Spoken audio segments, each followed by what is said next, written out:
Le Bitcoin nous partage quelques signaux d'hésitation aux alentours ici des 44 000 $. On se pose tous la même question, est-ce qu'on est en train de manquer de souffle et donc on va retracer, ou est-ce qu'à l'inverse on va tout simplement réaliser une certaine consolidation, ce qui pourrait permettre clairement un départ d'altcoin season et continuer tout simplement les performances sur les altcoins. Et bien c'est ce qu'on va aller voir aujourd'hui dans cette émission, donc restez bien avec moi jusqu'au bout. On va partager du coup une analyse Bitcoin en weekly, on va aller voir le gold, on va passer la Bitcoin dominance, on ira voir Ethereum et on conclura par le dollar. Alors comme d'habitude les amis, si le menu vous plaît, restez bien avec moi jusqu'au bout de cette émission parce que c'est ce qu'on va aller voir tout de suite.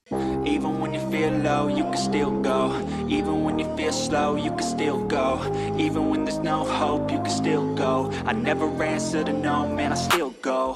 Go, go, go, go, go, go, go, go, go, go, go, go, yo, go, go, go. Hello à toute la team Logique, ravi de vous retrouver dans cette nouvelle analyse du marché crypto-monnaie. On est aujourd'hui le lundi 18 décembre 2023 et il est actuellement 9h26 à l'heure à laquelle je tourne cette émission. Alors comme vous l'avez vu en introduction d'émission, le Bitcoin est actuellement en train d'hésiter aux alentours des 44 000 $. On va potentiellement rentrer soit dans une consolidation, soit dans une phase de retracement. Donc on va aller voir ensemble dans cette émission tout simplement quels sont les signaux que nous avons pour essayer d'anticiper une consolidation potentielle et donc une altcoin season ou à l'inverse un retracement. Et là, il va clairement falloir essayer de mettre en place un plan d'action.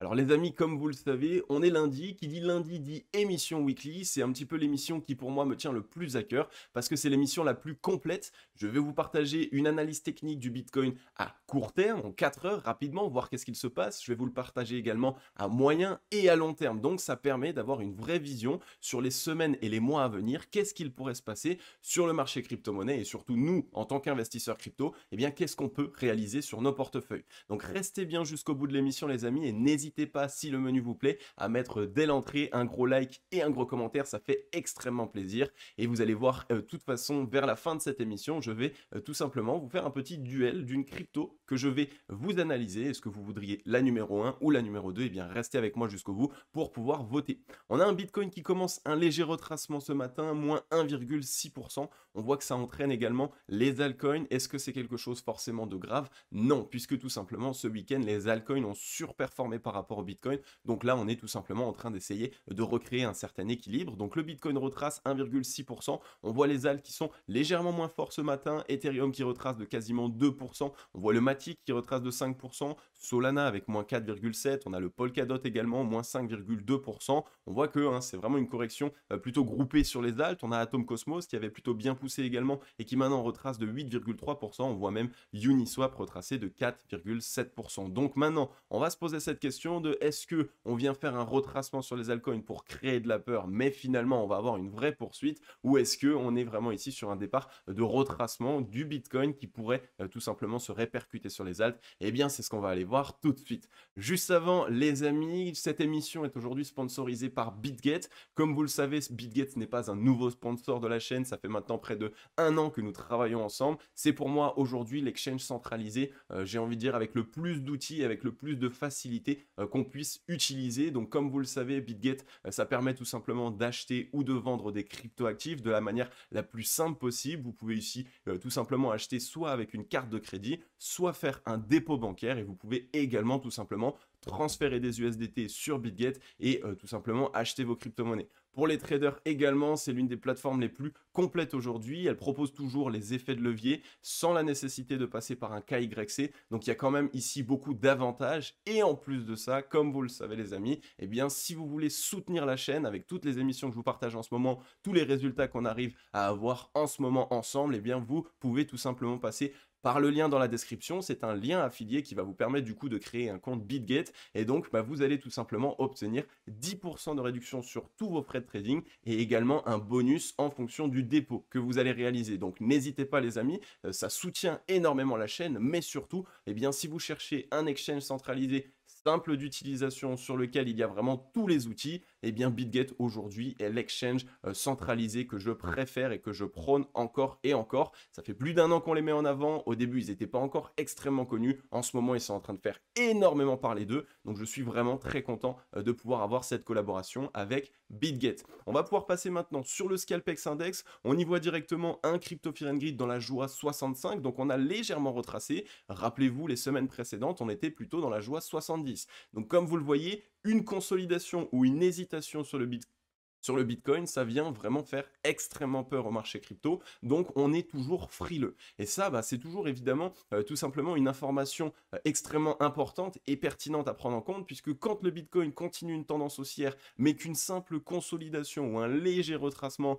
ça fait perdre tout simplement confiance dans le Bitcoin, eh bien ça veut souvent dire que nous ne sommes pas encore au top de marché, et donc qu'on peut continuer de pousser, puisque comme vous le savez, les whales, elles vont commencer à instaurer un top à partir du moment où il y aura trop d'investisseurs qui se positionneront de manière un petit peu crazy, donc c'est-à-dire avec des effets de levier, c'est-à-dire tout simplement ici sans aucune sécurité, et surtout bien quand il y aura trop de liquidités longues à aller chercher par rapport aux liquidités short qui se trouvent au-dessus de nous, puisque je rappelle tout simplement, quand un long ouvre une position, donc imaginons à ce niveau-là, eh bien il va avoir un prix de liquidation s'il y a un effet de levier qui va se trouver du coup en dessous du prix, et à l'inverse, si un short se positionne, eh bien son prix de liquidation lui se trouvera au-dessus. Et donc les whales, eh bien tout simplement, elles se déplacent de borne de liquidité en borne de liquidité, ce qui veut dire que si on continue à la hausse, ça veut tout simplement dire qu'il y a plus de shorts à liquider en ce moment au-dessus du prix, et si à l'inverse on part à la baisse, ça voudrait dire qu'on a accumulé trop de longues en dessous, et du coup que les whales sont en train tout simplement de s'attaquer à ces liquidités longues. Alors je vais rapidement vous nettoyer ça, donc ça c'était ma petite explication de pourquoi est-ce que tout simplement on peut continuer actuellement comme on est. Donc comme vous le voyez ici, on est tout simplement dans un range. Donc pour l'instant un range, ça veut dire qu'il ne va rien se passer, il va toujours y avoir ici un rebond sur les 40 714 $ et un rejet des 44 206 $. Donc on oscille à l'intérieur, hein. Ici on s'est fait rejeter, on est allé sur la borne basse, double bottom, retest à nouveau de la borne basse, donc on est bien ici actuellement dans un range. Ça se passe plutôt bien, on voit qu'on maintient des bottoms de plus en plus haut, donc techniquement on est en train de gérer la dynamique haussière, mais on a également une compression du prix qui se fait puisqu'on fait ici des tops de plus en plus bas. Donc clairement on est actuellement en train de réaliser un petit triangle de compression. Alors on ne peut pas bien le tracer, c'est la raison pour laquelle je vous ai mis un range, mais en gros ce serait quelque chose comme ça, et donc là on est bien en train de comprimer le prix à l'intérieur jusqu'au moment où on va avoir tout simplement la volatilité qui sera trop comprimée, donc on aura une décision qui sera soit la cassure évidemment de la borne basse, soit la cassure de la borne haute pour une récupération haussière, pour une continuation tout simplement du mouvement haussier. Donc voilà, à court terme, pas grand chose à dire de plus. La seule chose qu'on peut également comprendre, c'est qu'on a une zone pivot au milieu de cette zone qui sont tout simplement ici les 42 377 $. Et la troisième petite information que vous pouvez comprendre, c'est que si on rentre en consolidation comme ça sur le Bitcoin et que cette consolidation dure un petit peu de temps, 2 jours, 3 jours, 1 semaine, 2 semaines, eh bien ça peut permettre au Bitcoin de récupérer de la force acheteuse. Je rappelle qu'on est toujours évidemment sur un mouvement haussier qui est très haut, hein, donc évidemment quand on fait des grosses phases haussières, eh bien il nous faut récupérer de la force acheteuse, hein, on l'avait fait ici dans le passé, regardez ici, grosse impulsion, consolidation, impulsion, consolidation. Donc tant qu'on continue de tout simplement faire une impulsion, une consolidation, c'est qu'on est dans une tendance haussière qui est saine. Et donc je voulais vous dire que si du coup on reste dans ce range et qu'on le fait pendant un petit peu de temps, eh bien cette disposition ici sur le Bitcoin, c'est une disposition qui est extrêmement bullish pour les altcoins, puisque ça va potentiellement offrir une altcoin season. On va s'assurer de ça évidemment dans l'analyse de la Bitcoin dominance, mais en tout cas, eh bien une grosse consolidation du Bitcoin sur une zone haute, hein, c'est-à-dire après une impulsion haussière, généralement ça permet aux alts de rattraper la performance, voire même de surperformer le Bitcoin. Donc voilà ici à court terme, pas grand chose à dire. Tout ce que vous devez faire et attendre, que ça soit en tant que trader ou en tant qu'investisseur, c'est tout simplement une décision sur le Bitcoin, une cassure de la borne basse ou une cassure de la borne haute. Tant qu'il n'y a pas ça, on est dans une consolidation et potentiellement que ça va en profiter aux altcoins. Alors on va passer maintenant sur tout simplement l'analyse weekly. Donc on est ici sur le Bitcoin en hebdomadaire. Je vais vous effacer les petits points, donc voilà. Donc là, ici, on a eu la fameuse clôture hebdomadaire semaine précédente, comme vous le voyez ici. On a eu une décision de la part des vendeurs. Alors, est-ce que c'est vraiment un chandelier japonais de décision qui montre de la force vendeuse? En réalité, pas tant que ça. Généralement, sur ce type de mouvement-là, donc quand on a vraiment une grosse impulsion et que juste après on assiste à un chandelier japonais plutôt bear, eh bien c'est tout simplement ici une grosse prise de profit qui a été réalisée. Donc là, on a quand même une grosse prise de profit qui a été réalisée, soit plusieurs whales qui ont vendu en même temps, soit une grosse whale qui a décidé dans un premier temps de prendre des profits. Vu que pour l'instant, on n'a pas trouvé une clôture sous le plus bas, donc c'est tout simplement le point d'ouverture de ce gros chandelier japonais acheteur qui était ici au 39 979. Pour l'instant, nous ne sommes pas dans une dynamique baissière, ce qui veut dire que la disposition de chandelier japonais ici n'est pas encore bearish. On voit qu'on a eu une petite pression acheteuse qui nous a tout simplement ramené au 41 392 sur la clôture, donc c'est plutôt quelque chose d'intéressant. Il se peut que nous sommes tout simplement du coup dans cette consolidation et que en hebdomadaire, on continue de consolider actuellement. Donc ça, c'est un signal qui est franchement pas mauvais. Je vous rappelle qu'on est toujours au-dessus des zones de résistance clés, donc une consolidation au-dessus des zones de résistance clés, eh bien ça permet toujours tout simplement de garder tous les shorters qui sont piégés. Donc actuellement, c'est vraiment les shorters qui sont piégés, hein. Ils ont les zones de liquidation qui montent au-dessus de la tête du prix et ensuite on a évidemment des zones de liquidation en dessous, cette fois-ci pour les longues, mais on voit que le fait de maintenir une consolidation et de ne pas assister à un retracement, ça montre qu'on n'a pas envie de venir libérer tous les shorters. Et donc ça, c'est tout simplement un signal qui montre que la dynamique haussière aujourd'hui, elle est encore bonne à moyen et long terme, puisqu'on est ici en hebdomadaire. On va passer sur le RSI, on voit qu'on est quand même assez haut, hein, on est monté au 83,06, donc on est en zone de surachat hebdomadaire sur le RSI. Il se peut qu'on revienne retester les 70, ça arrive plutôt assez souvent en weekly, donc on reviendrait tester les 70. Un léger rebond à nouveau qui est un petit peu le rebond de folie, donc c'est ce qui fait en fait ici, donc léger retracement, on reteste les 70, on fait le dernier rebond de folie, donc entre 51 et 52 000, et ensuite on pourrait retracer. Donc ça ferait ici une divergence entre les deux tops. On verrait que du coup entre ici et ici il y a moins de force et donc un retracement pourrait commencer. D'accord? Donc ici pour l'instant pas de signaux bearish. Maintenant évidemment si à la fin de cette semaine on vient clôturer sous ici les 40 000 $, et bien ce sera plutôt bearish puisqu'on aura une disposition non pas d'étoile du soir parce que ce chandelier japonais là ce n'est pas un chandelier japonais d'indécision, mais on aura malgré ce fait une structure de retournement baissière puisque en 3 chandelles on aura tout simplement ravalé la grosse chandelle de décision et d'impulsion acheteuse précédente, donc de la semaine du 4 décembre 2023. Donc voilà pour l'instant ici au niveau du Bitcoin, on voit qu'on est plutôt surévalué sur le RSI. Ici si on regarde sur le ratio long short, on rentre dans la zone de surévaluation. Donc si cette semaine on pousse, on pourrait continuer tout simplement le mouvement. On ne va pas le continuer très longuement puisque on voit qu'ici en hebdomadaire, on commence à manquer un petit peu de souffle. Donc ce serait un petit peu le dernier souffle, la dernière petite poussette haussière qui pourrait être réalisée et qui nous ramènerait, eh bien, tout simplement, comme vous le savez, moi j'ai un objectif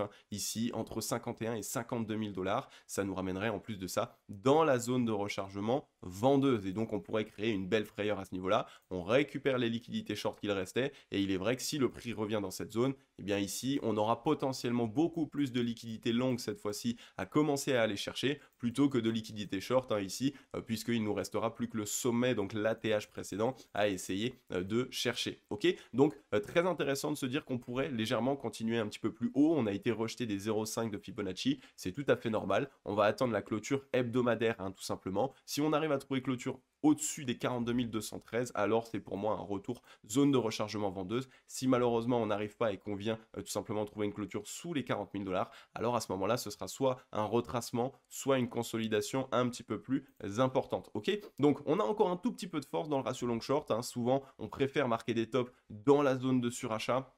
Donc là, on est juste à l'entrée de la zone de surachat. Donc comme je vous l'ai déjà expliqué, on était ici sur ce premier bottom, récupération de la zone de neutralité. On est revenu la tester ici, la zone de neutralité. Et donc là, on est dans la poursuite du mouvement haussier. Donc on est clairement au moment où le momentum est en train d'être déversé pour les acheteurs. C'est la raison pour laquelle ici, on a un petit déchargement. Mais pour ma part, je pense qu'on pourrait encore pendant 2-3 semaines essayer de pousser encore un petit peu et se retrouver en zone de rechargement vendeuse d'ici peu. Donc voilà pour le Bitcoin. Je peux peut-être vous afficher le ruban de Mind Mobile. Vous voyez qu'il est très très bien orienté. Il se trouve actuellement aux 35 000 $. Donc comme vous le voyez, même si on viendrait retracer, on n'irait pas en dessous tout simplement de cette zone. Et cette zone, c'est tout à fait normal, c'est ici beaucoup de liquidités qu'on a laissé, il y a beaucoup de bottom, donc on pourrait revenir chercher et trouver rebond, d'accord? Donc pour l'instant, pour vous dire en fait que on pourrait limiter largement une catastrophe s'il venait à y avoir un retracement, puisque le ruban se trouve entre les 35 000 et les 29 675. Pour l'instant, en hebdomadaire, on ne l'a pas retesté depuis qu'on est au-dessus, donc généralement, un premier retest nous permet tout simplement d'avoir un rebond, d'accord? Donc, pour vous dire que le ruban est actuellement en train de bien nous défendre et qu'il est surtout extrêmement bien orienté. Donc voilà pour le Bitcoin, comme expliqué ici, on pourrait commencer à rentrer en consolidation. Tant qu'on ne vient pas réussir à trouver une clôture au-dessus, ici on va dire des 43 807, eh bien on sera toujours dans le range, et tant qu'on ne clôture pas en dessous des 40 000 $, on sera toujours dans un range. Maintenant, on va passer un petit peu le gold. Comme vous voyez ici, le gold, on a pas mal de choses qui s'y passent, hein. On voit que ça bouge énormément. On a eu un gros change japonais de décision de la part des acheteurs. On a eu ici une ravalante baissière du mouvement, donc ici très très fort, hein. On est venu faire un nouvel ATH, les 2146 l'once, et ensuite, au final, on s'est fait complètement rejeter. Moi, je vous ai déjà parlé de ce type de mèches-là, qui sont en fait des mèches à tête chercheuse, qui permettent de libérer toute la pression vendeuse et tous les stops, tout simplement, puisqu'il y a évidemment soit des stop-loss short, soit évidemment aussi des ventes limites. Ça veut dire que ici on met pas mal d'ordres de vente, et donc là on est venu filer les ordres de vente, on est repassé bien bas,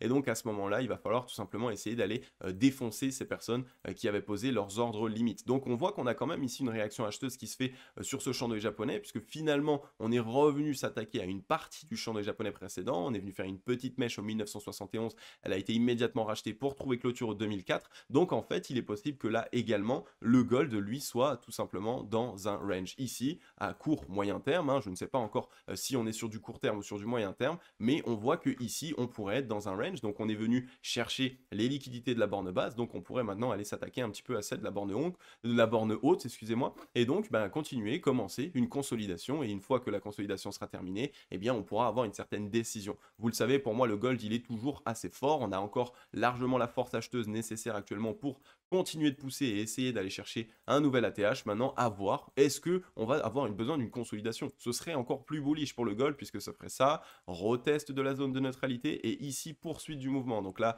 on ferait ça, on consolide, et ensuite, boum, on peut avoir la poursuite du mouvement, et là, ce sera vraiment le moment idéal, puisque le gold aura vraiment récupéré un maximum de force. Mais comme vous le voyez, le gold, lui, il a plus de force actuellement que le Bitcoin, donc il a quand même plus de probabilité de pouvoir essayer un mouvement haussier d'ici peu, ok?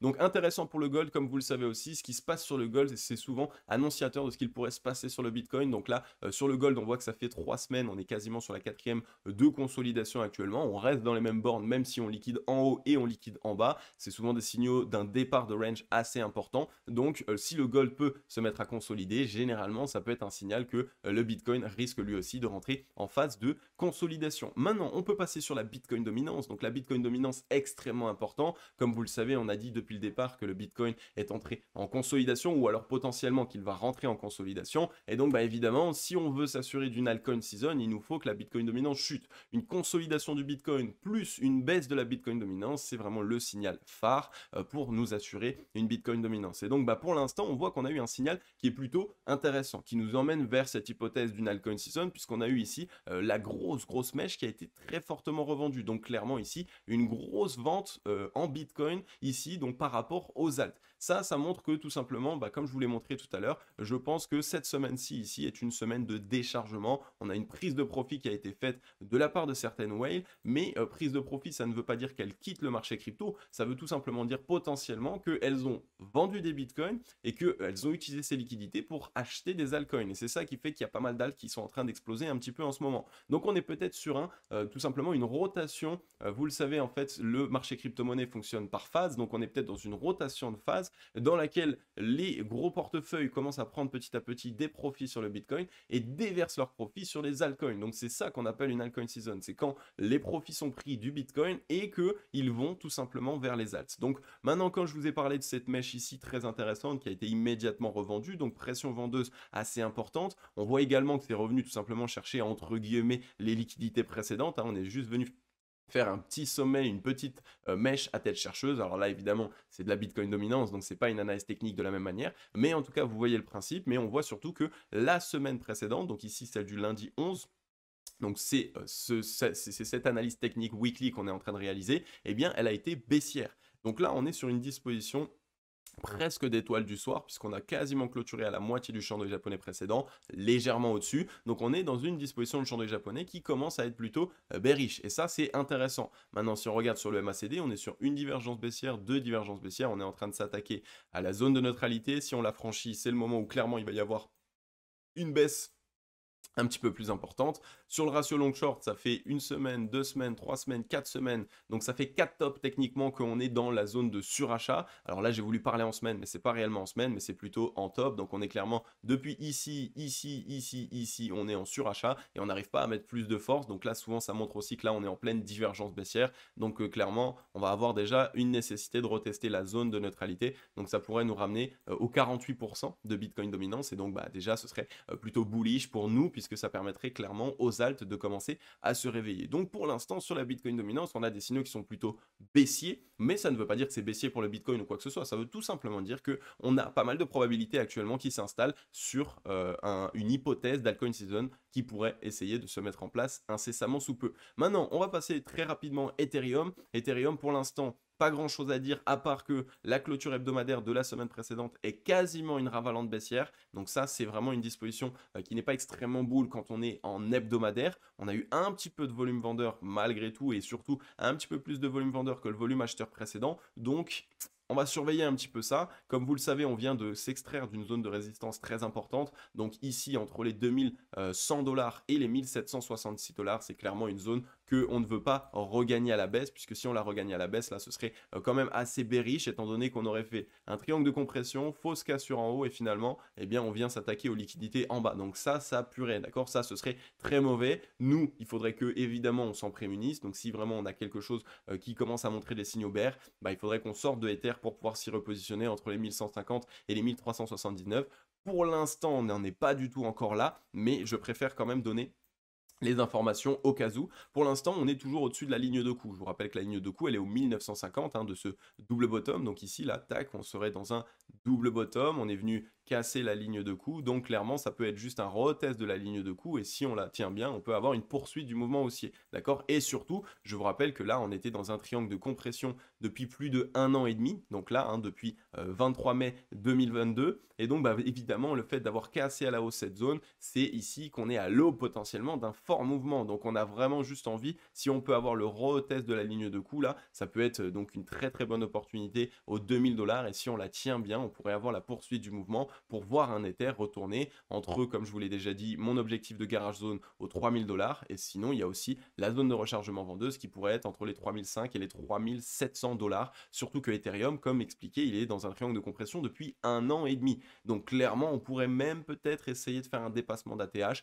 en fonction évidemment de la Bitcoin dominance, puisque si la Bitcoin dominance est faible, eh bien clairement, on aura beaucoup plus de liquidité sur les alts et donc Ether pourrait nous faire un mouvement aussi un petit peu plus important. Donc voilà pour Ethereum, pour l'instant il est plutôt, j'ai envie de dire, frileux. Maintenant, si on regarde sur le ratio long short, il est bien plus fort que le Bitcoin, donc lui il peut largement encore continuer et avoir une belle poursuite dans son double bottom de momentum. Donc c'est pour cette raison que je pense que sur Ethereum actuellement, malgré le fait qu'on a eu cette petite ravalante baissière, on est en train de chercher à faire peur. Donc pour l'instant, je pense qu'on est pareil en consolidation ici sur Ether. On a mis une petite mèche, on fait un petit peu peur, on reteste la ligne de coup du double bottom, mais je pense qu'on cherche à faire sortir des gens du marché, mais que finalement la poursuite est pas loin, puisque clairement, comme je vous l'ai dit, on a encore de la force acheteuse, on a la possibilité d'avoir la poursuite, et surtout on est dans un double bottom de momentum qui respecte les règles, c'est-à-dire un bottom plus haut que le suivant, et donc qui montre qu'il y a eu plus de force acheteuse sur ce rebond que sur le rebond tout simplement dans la consolidation. Donc ça encore ici un signal qui est plutôt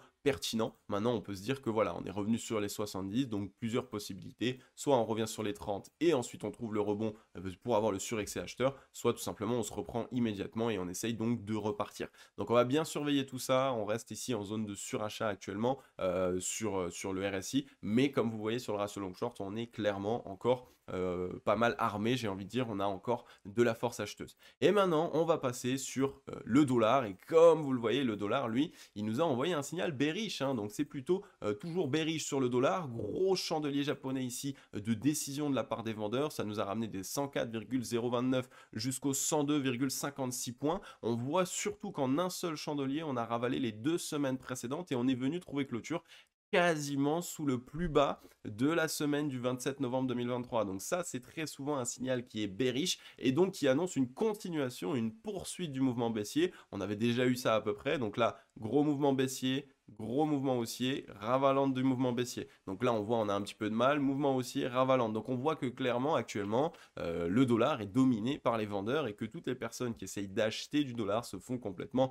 défoncer. On est en plus de ça vraiment très très proche de notre ligne de coup du très gros W ici. Donc autant vous dire les amis que si ce W ici se met en place sur le dollar, déjà ça va être une folie atomique sur le marché crypto. Peut-être qu'à court terme, on va avoir un retracement parce que on est adossé au dollar, parce que tout simplement les gens vont avoir peur et donc le marché crypto reste tout simplement un marché plus à risque. Mais en tout cas, c'est une narrative qui est exceptionnelle pour le marché crypto parce qu'il faut comprendre que le Bitcoin a été créé dans ce type de narrative. C'est-à-dire quand l'économie va mal, c'est-à-dire quand les monnaies fiat perdent de la valeur, c'est-à-dire quand l'inflation augmente énormément. Donc là, on est en train d'aligner toutes les étoiles possibles pour vraiment nous connaître une hausse assez phénoménale sur le marché crypto-monnaie. Plus je regarde les graphiques en ce moment, plus je commence à être excité, excusez-moi,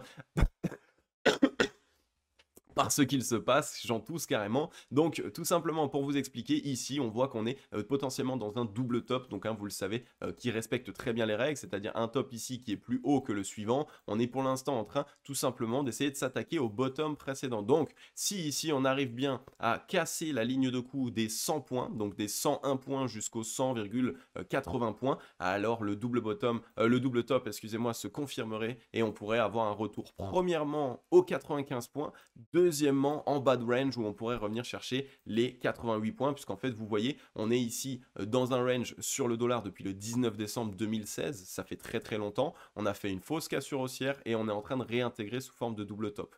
Donc là, autant vous dire que ça pue, ça sent extrêmement mauvais sur le dollar. J'en ai déjà parlé, j'ai fait une énorme analyse trimestrielle il n'y a pas longtemps sur le dollar. Je pense qu'il est ici en train de se prendre une énorme claque et que ça va faire plutôt mal sur cet actif. Donc ici, à surveiller. Pour l'instant, on n'a pas encore eu la confirmation. Mais autant vous dire que quand on aura la cassure des 101 points, à ce moment-là, on pourra vraiment commencer à se chauffer parce que le marché crypto-monnaie risque clairement de bénéficier d'énormément de liquidités. On voit que tout est plutôt bearish sur le dollar, donc bullish pour le marché crypto. On avait une très belle divergence ici. Encore ici, on voit on a fait un top plus bas que les précédents, donc c'est toujours un signal qui est bearish. On vient de s'attaquer à la zone de neutralité, donc pour l'instant, les vendeurs dominent de nouveau le momentum, donc le RSI ici tout simplement en hebdomadaire, donc c'est à moyen et long terme. Si on regarde sur le ratio long short, on est en train de s'attaquer à la zone de neutralité, donc généralement ça voudrait dire qu'on serait dans une semaine de grosses décisions vendeurs et que le dollar il pourrait aller chercher les 101 points, même 100 points potentiellement, ici avec une grosse décision puisqu'on veut casser la zone de neutralité. Si elle est cassée, c'est de nouveau récupération du momentum de la part des vendeurs et donc là, clairement en hebdomadaire, c'est la débandade, je vous l'ai dit, chercher les 94, soit les 88 points. Donc voilà les amis, clairement ici, on a énormément d'informations, donc gardez bien tout ça en tête. Vous voyez, le dollar est vraiment pas loin de retracer de manière un petit peu plus profonde et ça pourrait être extrêmement pertinent pour le marché crypto-monnaie. Ok les amis, j'en ai terminé avec cette émission. Comme d'habitude, j'espère qu'elle vous aura plu un maximum. Si c'est le cas, n'hésitez pas à laisser votre meilleur like ainsi que votre meilleur commentaire. Ça fait vraiment extrêmement plaisir. Mais surtout, ça soutient la chaîne, ça soutient le travail. Comme vous le savez, plus on est d'abonnés, plus il y a de likes, plus il y a d'engouement. Plus premièrement, ça permet à la chaîne de se développer, et ça c'est franchement génial, et plus de l'autre côté, ça va permettre également à des sponsors de nous faire confiance. Là, vous l'avez vu avec BitGet, on va d'ailleurs mettre en place pas mal de choses ensemble qui vont être utiles pour vous. Donc, plus vous nous aidez à nous développer, plus on va pouvoir mettre en place vraiment beaucoup de choses pour vous, que ce soit des gains, que ce soit des calendriers de l'Avent. Là, il est Noël, je sais que je vais potentiellement d'ici peu vous faire un concours en partenariat également avec BitGet. Donc, vous voyez, plus on est, plus il y a d'intérêt, plus on peut vous faire gagner des lots, et clairement, moi, c'est ce que je veux en fait, tous les sponsors, les paiements, etc. C'est pas la chose principale que j'ai besoin moi, mais je veux bien en fait tout simplement utiliser une partie de ce qui m'est donné, rétribué entre guillemets, pour vous récompenser, pour vous mettre en place des choses, que ce soit des challenges, que ce soit des formations, que ce soit des rencontres, bref, on peut mettre en place énormément de choses et moi je sais que j'ai vraiment envie de le faire pour vous. Vous êtes au top, vous mettez des likes, des commentaires, vous êtes présents, bref, ça me fait extrêmement plaisir. Donc pour ça, j'ai aussi un petit peu envie de vous récompenser. Donc voilà les amis, en tout cas, ça m'a fait extrêmement plaisir de vous faire cette émission. Comme d'habitude, n'hésitez pas à rejoindre mes différents réseaux, que ce soit le groupe Telegram dans lequel je suis le plus présent et dans lequel il y a le plus d'informations, ou alors rejoignez-moi sur Twitter. Clairement, clairement, ça va vous aider aussi à pouvoir avoir tout simplement des informations que je partage pas tout de suite sur YouTube, mais que je partage sur mes différents réseaux. Donc voilà les amis, en tout cas, ça m'a fait extrêmement plaisir. Je vais vous dire à très vite dans la prochaine émission. Je vais vous souhaiter à tous et à toutes une agréable journée ou une agréable soirée. C'était Cryptologique. Ciao.